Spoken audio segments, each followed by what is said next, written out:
Hi, welcome to Daz and Wargaming. You've joined us for another episode of Behind the Brush, the show where we get to know our hobby community a little bit better. And what a wicked episode we have for you today. We have a good friend, John, Ginger of Chaos on Instagram. How's it going? And welcome to the show.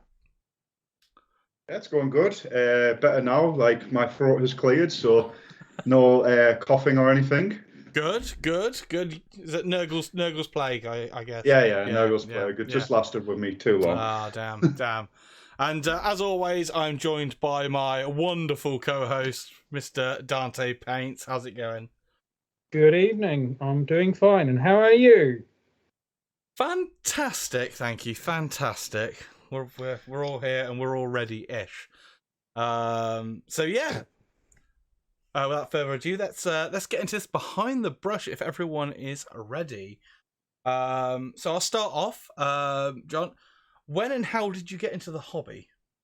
So I actually got into the hobby back when I was a child, when fantasy was about. So and the army of choice that I went to was Lizardmen, and it wasn't a case of I played the game. It was more a case of I painted, like, I like the models, I like the miniatures. I always liked lizards. I like Jurassic Park. So there's an obvious evolution there. Yeah. You play Lizardmen.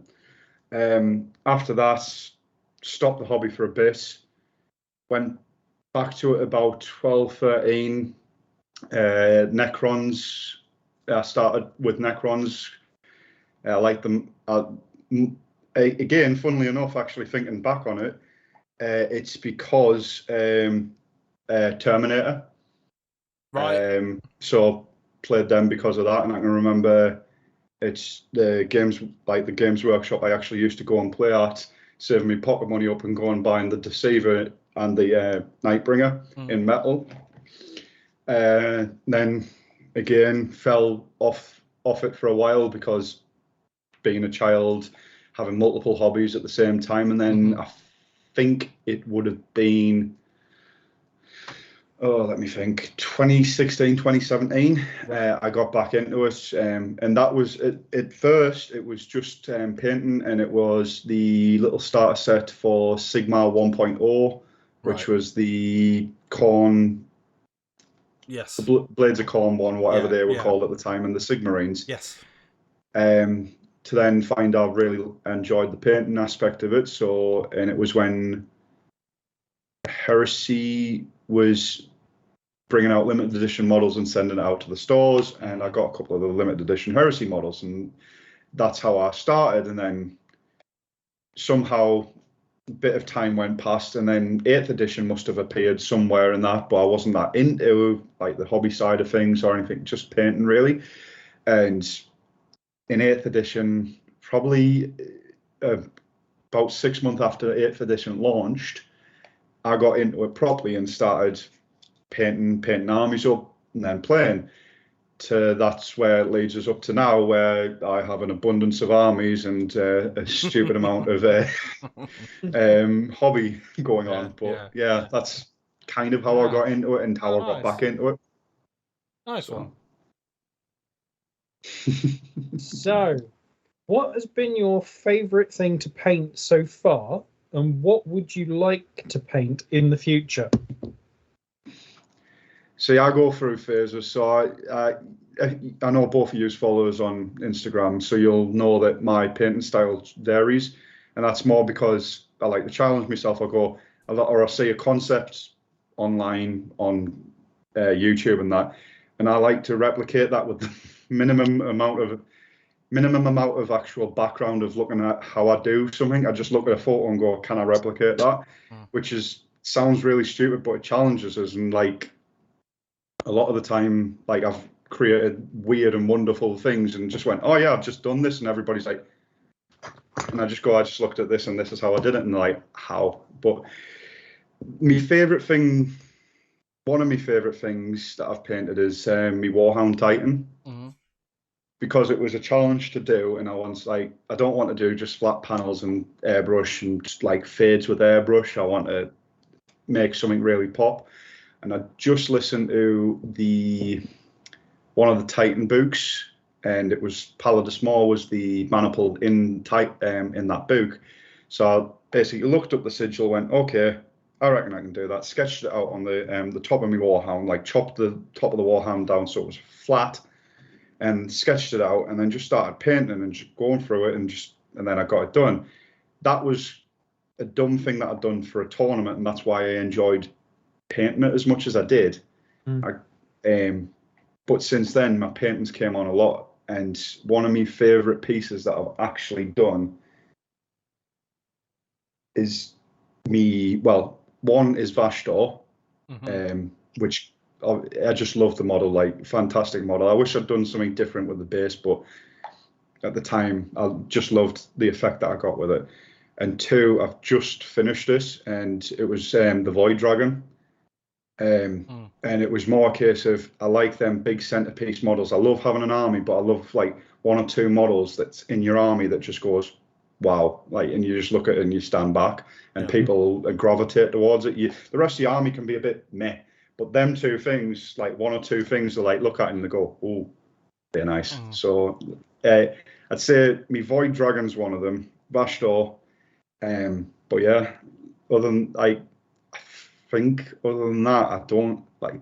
I've got loads of painted knights where I've got freehand on the shoulders and that, which I've loved painting, but the ones that I'm really, really proud of is them two models. Like, I put a lot of effort into them, and like I got a good result. They're my two favourites. Yeah. Anything you haven't painted then that you want to paint in the future? There's a lot. There's a lot. At the minute, I've got Angron sat downstairs. He's primed up. I want to paint him, and that's more because where I get my inspiration from is from the books and listening to audio books and reading books. I'm currently painting the Black Templars army, and was like, just listen to like most of the Siege of Terran. I'm like, I could paint a World Eaters army to go alongside this and like have them fighting. And that's more where like that's going with that. But again, it's wanting to be max effort. Like, just I like doing max effort armies. And putting all like my heart. Like, I don't care how long it takes now. I just like put my heart and soul into it, and then just going, yeah, that looks cool. I'm satisfied with that. So Angron, I would love to finish me. Well, I would love to start my Warlord that's sat in a cupboard, but that's way on the back burner. And the big pig, as I keep on describing it on Instagram, like, he's sat there, he's primed, he's ready to go. It's just, I need the motivation to go, right, let's get paint onto this. But that's going to be a totally separate paint style to all the other armies, where it's going to be black lined and all that, so it looks more Fallout, Borderlands-esque. So it's a bit of cell shading, but not. So it like pops a bit more. But yeah. Out of all this, like, how many armies do you own, and do you have a favourite?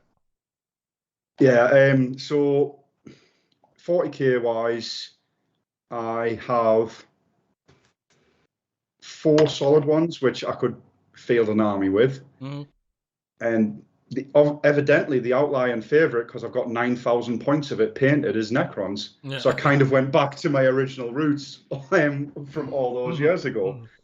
But yeah, my favourite one that I love to play is, well, there's two. There's the Necrons, which is the small robots, obviously, and then there's me Knights, which are big robots, because who doesn't like pretending to be a big mech? But EOS-wise, I go off Grand Alliances, because I like doing like a collaboration army, because there's a lot of bits of everything that I like.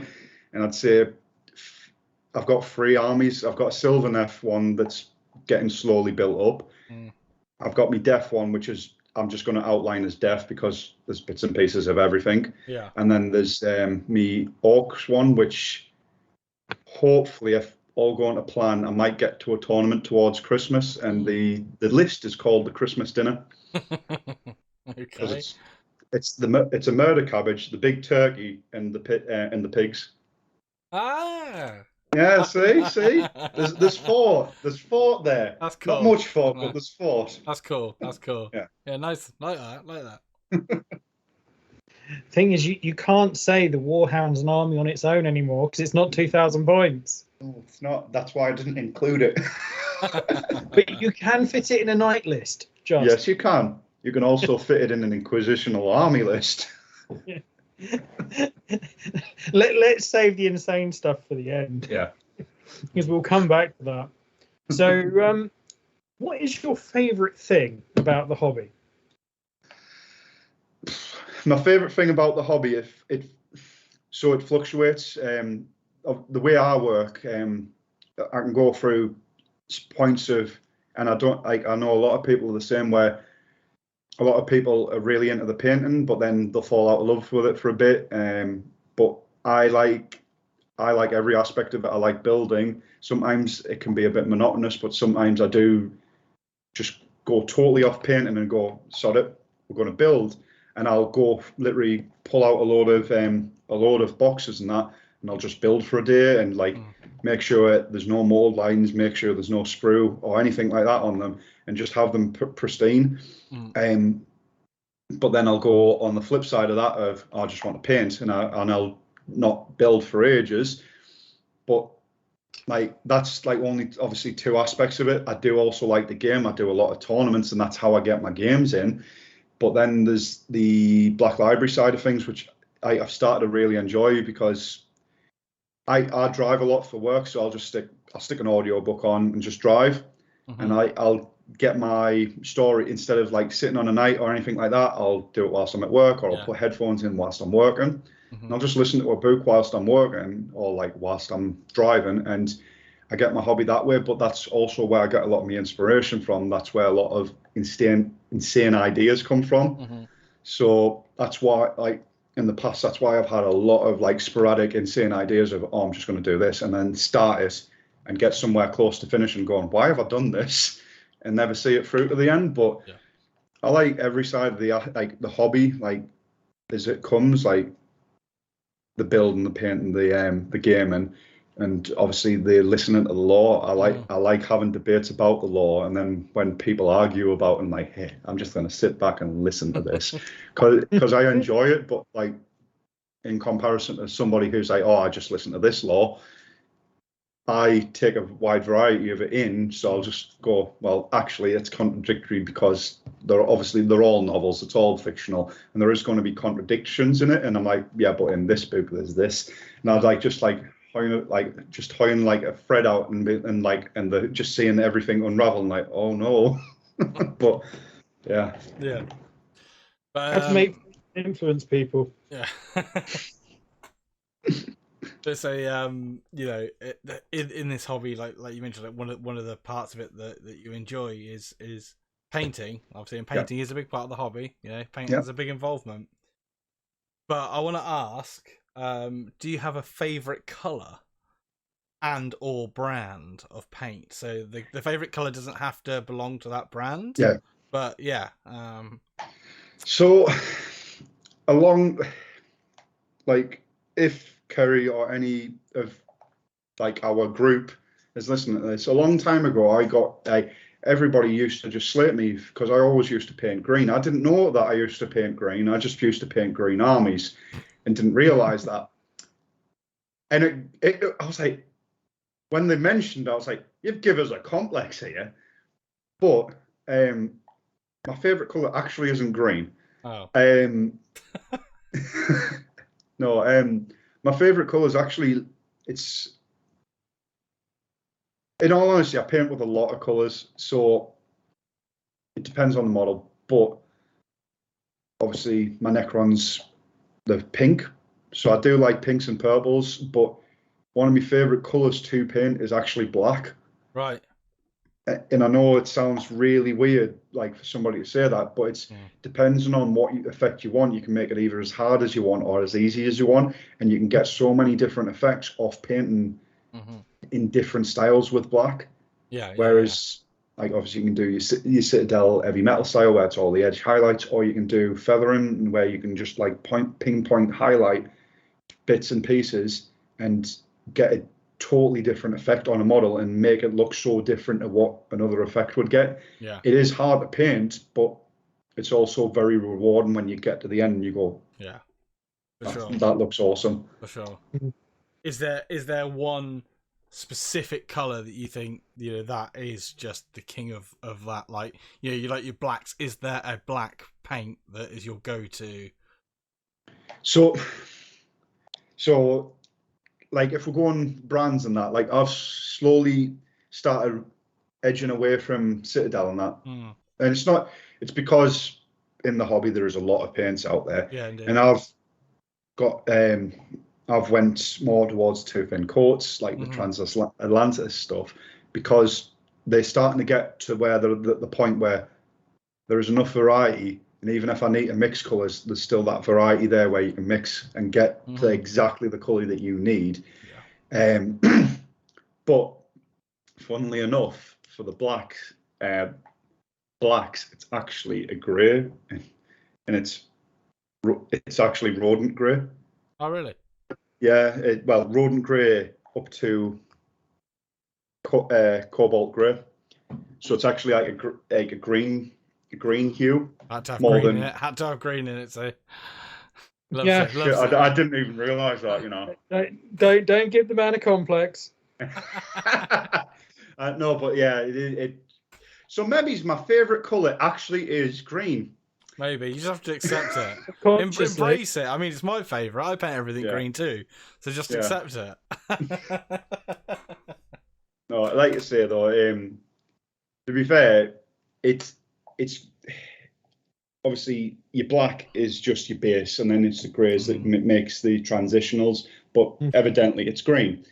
So, well, with green. We'll move away from anything that's going to cause a complex here. So, it's all right.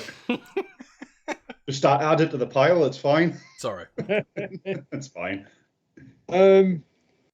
Given your fair amount of enthusiasm for different aspects of this, any advice for anyone wanting to get into the hobby? I mean, I was going to go for the good old don't. It's a rabbit hole. Don't. Just don't. I am 19 years old and I look like I'm 50. Evidently, that's a joke, but like, no, I do look 50. But no, if you want to get into the hobby, it depends on what aspect. If you're really into your literature, if you're really into your novels, I'd suggest either listen to an audiobook or pick up a book, read it. There's a lot of good selections depending on whether you like fantasy, whether you like sci-fi. Obviously, go down them routes. If you want to start hobbying, I personally would stay clear of the starter section. In my advice would be look at the full range, look at whether you want sci-fi, look at whether you want fantasy, and if there's something on the shelf, because this is always the biggest thing that puts me off with buying something offline, is it's not there and then. You're not getting that instant gratification of buying something physical. I'd look at the shelves and go, either look at a character or look at a squad and go, do I like the look of them? Yes. Can I see myself playing these? Yes or no? And then just buy what you want. Don't buy a starter set because it might not be what you actually want. It might just be a case of, oh, well, it's a starter set, so it'll be good to get into the hobby. And it's not a true representation of what the hobby can actually provide you. Yeah. I always found that the best way for Sigmar, if you wanted to try a new army, was actually the Underworld's warbands. All right, yeah. Because there's so much character, and there's different aspects of them. There's a lot of different models in them, and they're all in their own way, like quite a character. So, like I'd say, you want to get into modeling, you want to get into the painting side of things. You look at the shelves, you go, what could I see myself doing? And then maybe ask whoever, like wherever you're at, if they know about Warhammer or anything like that, or if you know a friend, ask your friend, or what's like, if you want the lore behind it that might get you pulled in a bit more, ask them the little bit of the lore, like on like whatever faction that you're looking at, and do it that way. I would always say stay clear, unless you're dead set on you want to do Space Marines or you want to do Stormcast. I'd say stay clear of the starter section, because it's not a true representation, really. Yeah. So cool. As you know, a big part of what I like to do is things around like hobby heroes and things like that. I mean, I do a weekly thing, and then this whole thing is kind of built around that as well, and things like that. Yeah. So what I want to ask you is, apart from myself and Gareth, do you have any hobby heroes or someone that particularly inspires you? You took my thunder away from us. I was going to say that. It was my... No. To be fair, like, and this might sound cliche, but like my partner K-Legs, yes, she inspires me because she pushes me, and she pushes me to like even when I'm like, oh, it doesn't look great, and she's like, no, keep going with it. It looks fantastic. And then at the end of it, I get to the point of I'm like, yeah, thank you for that. But like some of her painting style, obviously, really like it inspires me to do different things. Mm-hmm. Then there's a lot of people who I follow on Instagram, like yourself, like Gareth, who I look at and go, like, the stuff that you produce or the stuff that you get out and like paint is fantastic. I can't honestly remember his name. He basically made a Chaos Space Wolves army, but used Radikar the Beast as a demon prince. 40 something or something like that, and I love his work, and it like in that weird style of different and like bit of conversion, bit of like proper gritty painting. Yeah, I love that. But then you look at the other side of things of like one of my like properly like I like this guy, and it's because of his career is Darren Latham, because he's been with GW however many years, from early 2000s, maybe he's longer. I can't honestly say, but from obviously he's heavy metal painter, and then he goes into sculpting. He's sculpted some of my favorite models, and like just for he sculpted some of my favorite pieces. I'm like that's like I love that fact. It's nice to see that there's a guy there who I can like go, I can see your work, but I also love your work at the same time. So I know it's it's a weird one for me, because I take a lot of inspiration off a lot of people, but I don't uniquely go that person or that person or that person. I'll just go like there's a very wide net of like I take a lot of inspiration off a lot of people, and a lot of people actually inspire me to push myself a lot further. Yeah. Oh, very. It is bugging me now, because I know exactly who you're talking about with the Chaos Space Wolves army, because I've passed it on to a few. There you go. So, what are your aspirations for the future, and what can people expect to see from you? So aspirations for your future.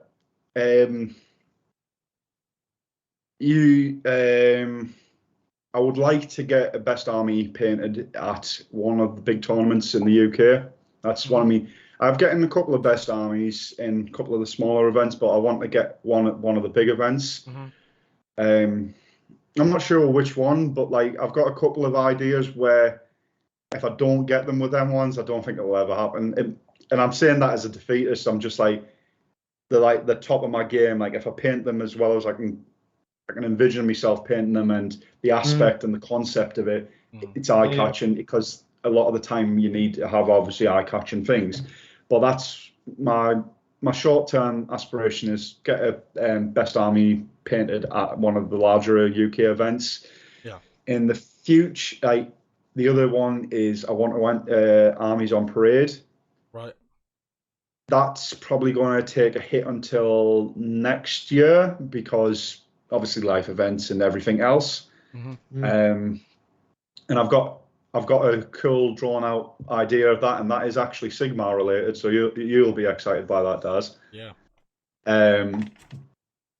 But what people can see from us in future will be more of the same, more 40k painted, but there'll also be a lot of Sigmar going up very soon. Good.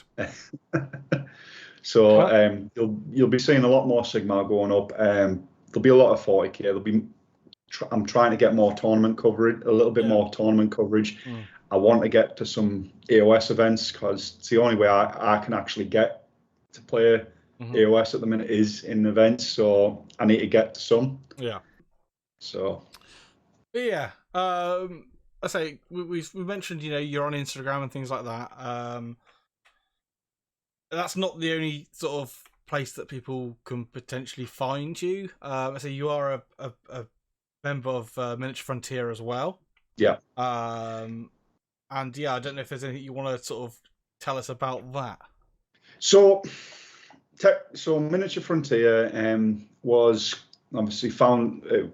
We made it, me and Matt and Owen, to an extent during COVID, and it was a case of, like yourself, it was just a case of stream for a bit, chat general crap, and then like our theories on lore and that was literally where it stemmed from. But then it became a different thing when we started doing the charity events. Like I'm not as active in, like both me and Matt have like taken a backseat on that at the minute because obviously everything else going on in life, it does take its toll. So I'm still doing obviously my Ginger Chaos thing on Instagram and that. And at some point we may reconvene and go, right, we'll do it again. As of yet, it's like it's a hiatus, we'll say. Yeah. And I don't want him to jump into the chat and go, actually, it's not. However, no, I mean it was a thing though. You did some great things. Yeah, we did 3 charity events, and you were heavily involved in the last one, where I think I stepped out of the room and then came back, and you did. You had an awful biscuit. Yeah, we don't talk about that. No, we shouldn't. Pete the Wargame is to blame for that. That's all I'm going to say. But he can answer for that in his own Behind the Brush. But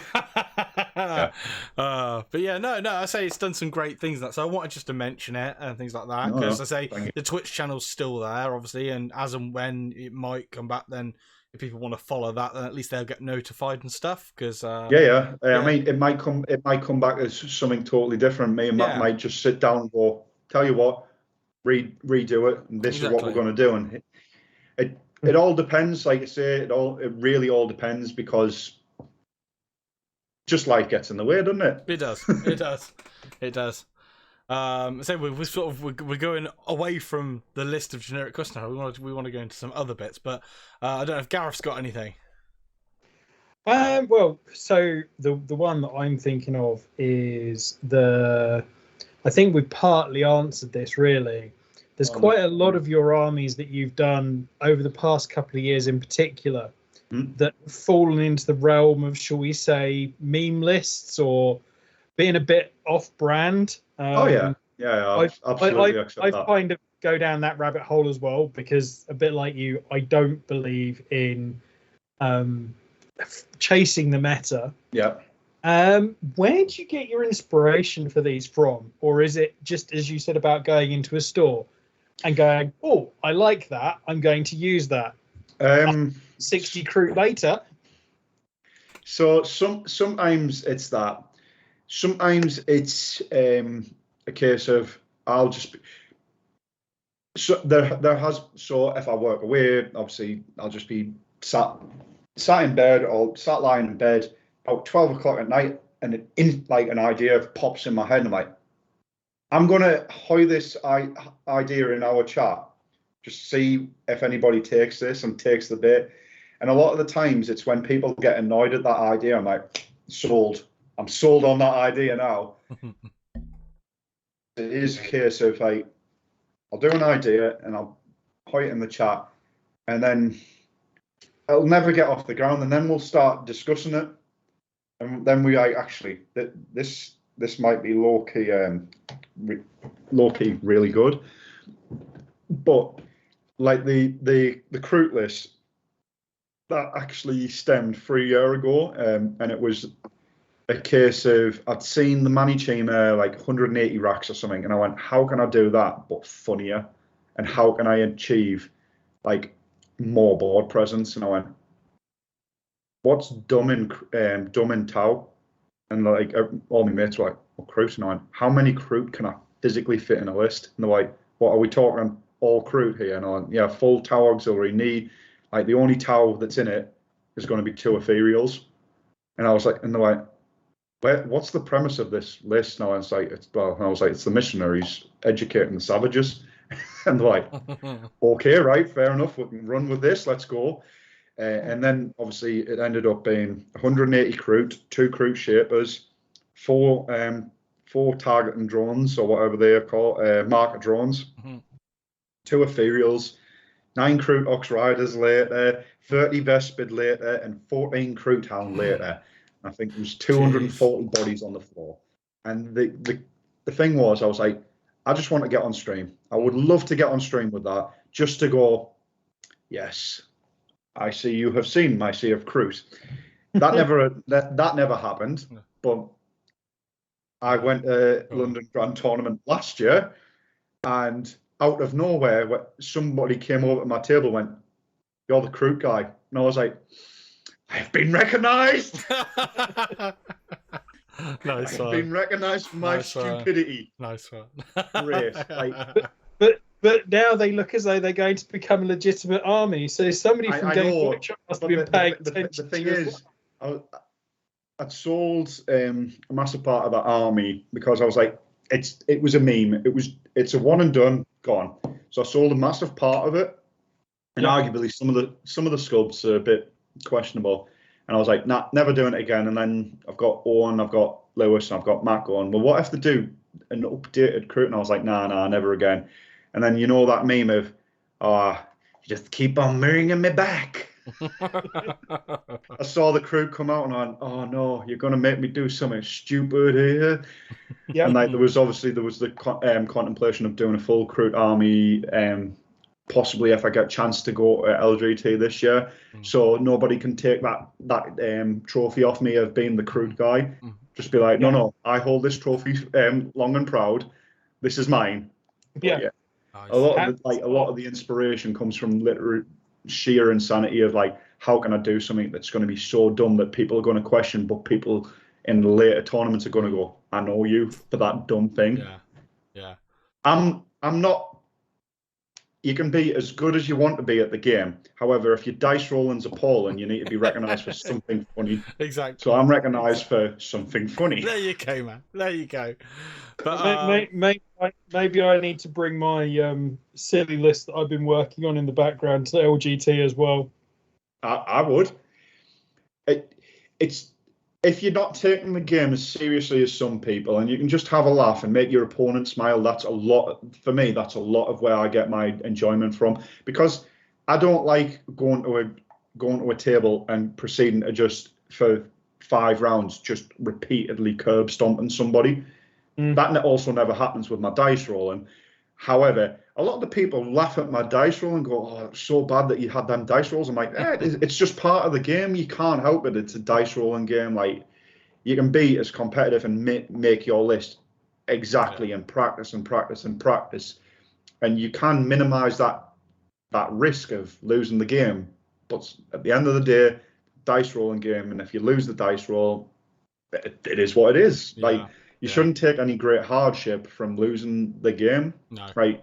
Just as long as you're having fun and as long as your opponent's having fun, that's all you should take out of it. It should make you feel proud that you're actually making somebody have enjoyment. Like that's where I get my enjoyment from. It's from like people smiling and going, I really enjoyed that game. It was a really good game. It means the world to me, that instead of being like, I won. Yeah. Great, I won. Yeah, for sure. So I say we mentioned a lot about the stuff that you've painted and things you've done. For those that want to check that out, obviously in YouTube land, I'm going to put links to all your like Instagram and stuff anyway, so people can go find you, make sure they give you a follow and all that jazz. I'll also put all the links to like Miniature Frontier and everything like that, just in case people want to go and check that, including like the Discord and stuff.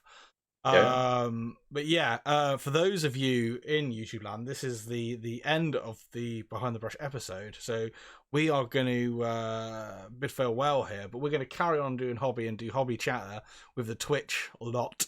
So if you want to be involved in future streams like this, when we record this sort of stuff, then head on over to our Twitch channel and give us a cheeky follow so you're notified when we go live in the future. But yeah, I just want to say a massive thank you to Ginger Chaos. John, thank you for coming on, being a part of this, for doing a episode with us. And as always, a massive thanks to my co-host, Mr. Dante Paints. For what effort I put in. For whatever effort he puts in, he can never take that as just as what it is. A thank you, a heartfelt thank you. He's got to learn to take that. But right, so yeah, everyone on YouTube, stay safe and happy hobby all. Bye-bye. Bye. Bye.